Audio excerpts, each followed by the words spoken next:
Bet you didn't hear me come in, did you? Yeah, I'm sort of like a ninja, just moving in silence. Want to try something a bit different with this one. I've talked about all the regionals and district championships. Missed a couple, but I've been watching a lot of footage, A lot of footage.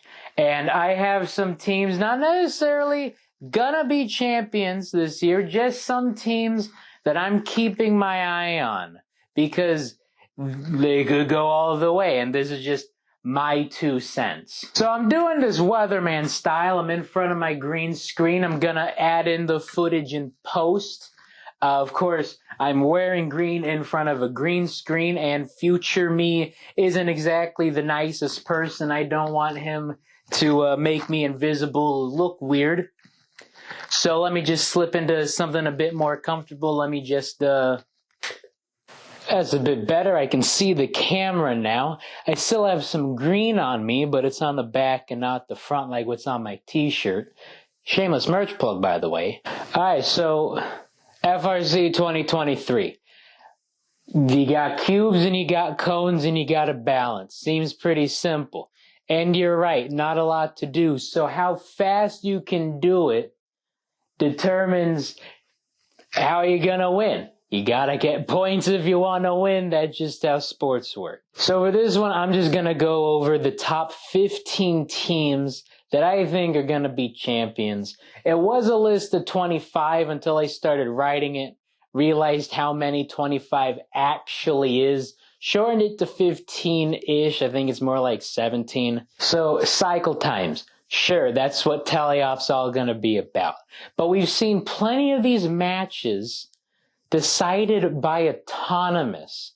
So how many points can you score in autonomous? And we've seen some of these teams come out with autons that form links. They form links in autonomous. And that's pretty handy, right?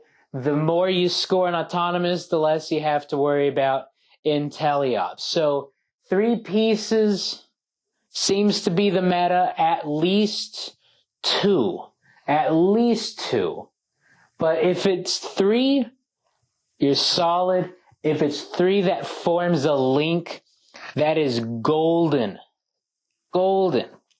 So Madtown Robotics, one of the top teams in the world for this exact reason.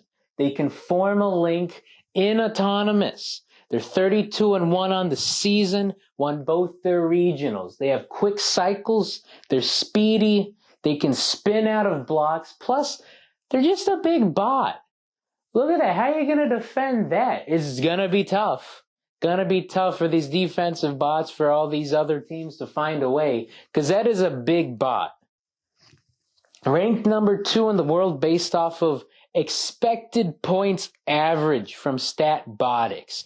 So all EPA is telling us is how many points on average an individual robot is scoring per match. How many points are they scoring in teleop and autonomous in the end game on average? That's the key part of it. If you have 9 really successful balances and 1 awful one, that's going to bring your average down because it's averages. It's not always the most accurate, but it's the best sort of stat line that we have.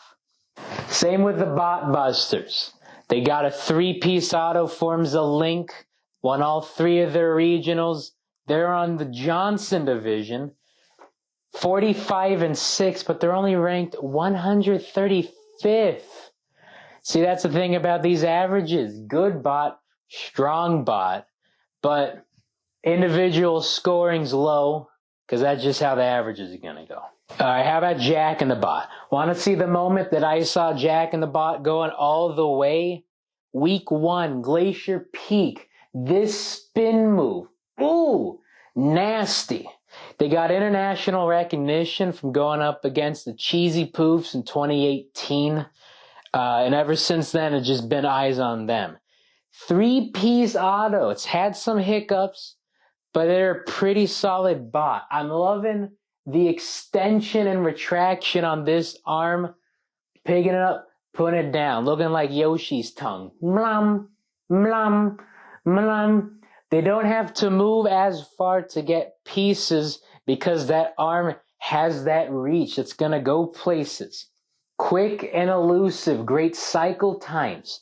How do you defend this? It's definitely going to be interesting to see what defensive strategies a lot of these teams go with on Galileo, where Jack and the Bot is, because defense wins championships. You can't just hope on outscoring them, right? You got to slow them down somehow. All right. How about Peninsula Robotics? They won Arizona East and Idaho. They have the two-piece auto. Individual EPA, they're ranked 10th in the world. If they get a third piece in their autonomous, that is a game changer. 41, 12, and 1 on the regular season. Only issue, they're on Archimedes. Okay, Archimedes is a stacked division, and we're going to get into that later because a lot of the teams I'm going to be talking about, they're going to be coming from Archimedes. Case in point, OP Robotics, #1 team in terms of points earned. They won both their districts, they won their district championship field, and they won the whole shebang-a-bang at the Ontario District Championship. They got a nice 3-cone auto, 53-5 on the season. They're regarded as one of the best teams to never win a championship. 6 division wins, including 5 straight. Go figure, that's a record. We're going to see if they make it to #7. That is going to be their uphill boulder this year. They're on Archimedes. Archimedes is stacked. Some of the top teams in the world are going to be there. Poofs, Up a Creek, Steampunk, Team Appreciate, Ranger Robotics, Peninsula Robotics, the Robonauts are all going to be on Archimedes. So it is going to be a bloodbath. That is going to be the field to watch this year. Lots of competitors to go up against. All right. So getting it done at the grid, wonderful. If you're putting up 100 points, 120 points, you're winning your regional, you're winning your districts. Guess what? This is Worlds. Everyone is maxing out grids here. Silicon Valley had a full grid with 40 seconds left. So now that teams can double up, there's really no limit to scoring, right? You had 27 places before, now you have 54. I believe so. I failed math a couple times. All this to say, endgame. How fast can you get on that balance? Everyone's triple balancing now. That's great. Did not see it coming in every single match. Thought it was going to be a niche thing like these triple climbs from last year, right? But week 1, week 0, we had triple climbs. So how fast can you balance? Because the less time you can spend balancing, the more time you can spend putting pieces on that grid. So, Citrus Circuits, next team. They got the headstand. That's all their robot reveal was just the headstand. Won all 3 of their regionals. 46, 3, and 1. Had to make sure I got those numbers right. That tie from Port Wainimi, very interesting to see. They opt for a 2-piece auto and a balance. Of course, they got the buddy climb, that headstand, handstand, whatever you want to call it. They don't really have limbs. It's going to come down to that. They can spend all their time on the grid, get down to 8 seconds. Everyone else on the other side, gone to the balance already. They can just whoop, boink. Same with Bread. They're on Curie. Curie Division wide open. They won Monterey Bay with Madtown in week 5. 3-piece auto works wonders, right? They got that 3-piece, elusive, quick cycle times, and the buddy climb. It's key. Pretty reliable when it works. We saw at Monterey Bay Finals Match 2, they had some issues with it. Almost cost them. They won it by 8. Now, Hawaiian Kids won all 3 of their regionals, right? Canada Pacific, Hawaii, Las Vegas. Great seasons from this team. No championships. Another one of these great teams have not been to the mountaintop. Not the speediest bot, but they're definitely elusive. They have that swerve, get out of blocks, right? The buddy climb, really effective. But that's going to be a team to watch out for on the Johnson division. Johnson, another one of those wide open divisions. Bit of a surprise entry here. Upper Creek Robotics. So the reason they're on here, they revamped their robot. They have the buddy climb now. We're going to see how that goes because it's Archimedes. Whole lot of top contenders. Their buddies, the Poofs, won with them last year. They're back there. So that's going to be an exciting team to watch. Now, High Tide, going to be on Hopper. 43-7-1, won all 3 of their regionals. Wainimi Port, that's where their losses and that tie comes from. Ventura County and Aerospace. They're quick, tough to slow down. They got the great cycle times and that intake. Love it. No direction change needed. Okay, that's going to help with those cycle times, help put pieces on that grid really quick. No change of direction needed. Just take it, place it. Now here's one that nobody has on their radar. The Roboducks. Their speed is what impressed me. And their cube shots, the layups, the yeets. Remember how back in the beginning, the midway checkpoint, talked about yeeting the cubes, thought it wasn't going to be reliable? Shows you what I know. They are very reliable with their placements. Their yeets, huge factor. They're a smaller bot. That means it's going to be hard to defend. They have that swerve. They can hit those spin moves, right? And they are key at going low. Now, normally that isn't going to be the best thing, but all the other robots are concerned with getting the high placements, the high links, right? But they can focus on the low areas. Their partners can focus on the high spots, right? That's how you get those maxed out grids. Now, StatBot, ready for this? 466th in the world. But look, they go for the assists, okay? That's how teamwork makes the dream work. That's why they're not getting their points counted, because they're not putting those pieces all by themselves. They're helping their players out. They're helping their alliance partners out, putting those pieces up on the grid, helping with their cycle times. That is going to be a huge factor. I really want to see this team do well. This is a cute bot. I really love it. All right. 30-16 on the season, but 14-2 at Green Country. So they can hold their own. That being said, Archimedes is loaded. Tons of top competitors on that field. I see them, honestly, I see them going as either a first pick to one of the lower alliances or as a captain of one of the lower alliances. But I do see them wheels on the ground in the playoffs in Archimedes. Let's see if they go on a run. Orbit and Steampunk. Steampunk, also on that Archimedes field. Orbit on Galileo. They were the top 2 teams coming out of Israel.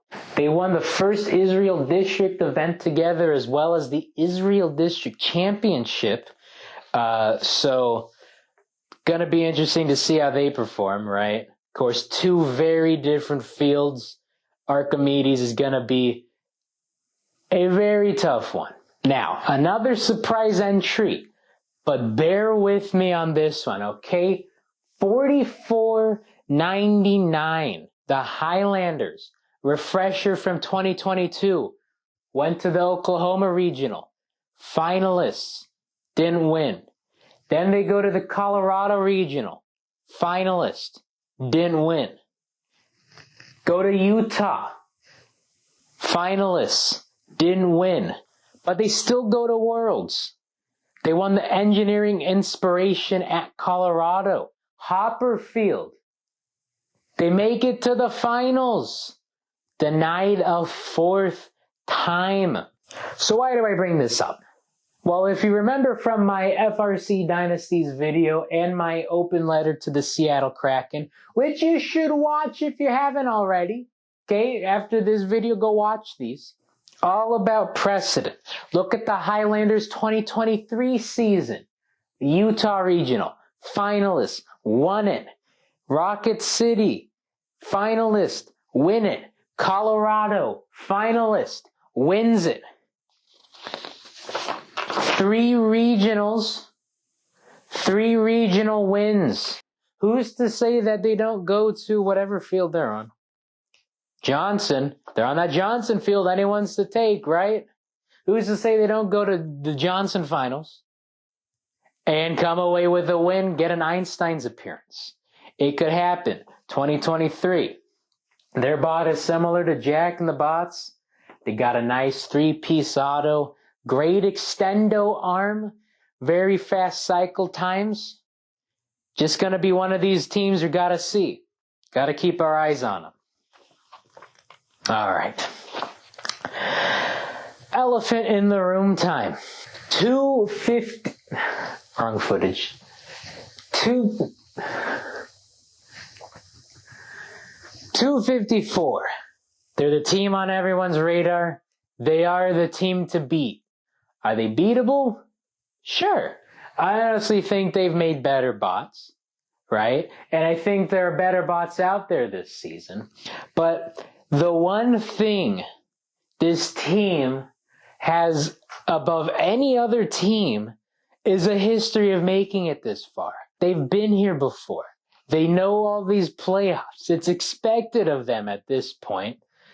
5-time champion. 4 Einstein's finals appearances in the past 4 years.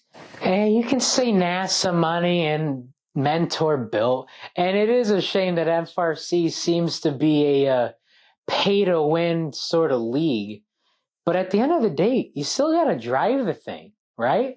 It's fast. It's maneuverable, just like 2910's bot, just like High Tide's bot. 2-piece auto, right? 2-piece autos don't go as far as they used to. But when you're making defense look like this, you can get it done in teleop, right? It's those cycle times. Number 3 in the world in terms of expected points. But like I said, they're beatable. 2 losses on the season. Ooh-wee. Out of 29 matches played. But guess who beat them at the Sacramento Regional? That's right, 1678 Citrus Circuits. They're going to be on Galileo. 254 is going to be on Archimedes. And like I said, tons of teams who could win Archimedes are on Archimedes. And more importantly, it's a lot of teams that haven't played each other. The only matches they've seen of each other are on Twitch, are on Blue Alliance, on YouTube. So they're going to be doing film study just like how I've been doing film study for the past couple months. And that was what, 16, 17 teams. So I'm going to put up my predictions for the top 4 on each field, because it's going to be 4 teams per alliance, right? And obviously, all 4 teams can't be on the same alliance, but I'm feeling that one of the 4 teams listed is gonna be coming out of the field, maybe, right? If these teams play their cards right, maybe if one picks 2 in alliance selection, we will see these duos pop up. Obviously, Archimedes absolutely stacked field. It is really hard to pick just 4. So many top bots. This is going to be probably one of the most exciting worlds that I've seen.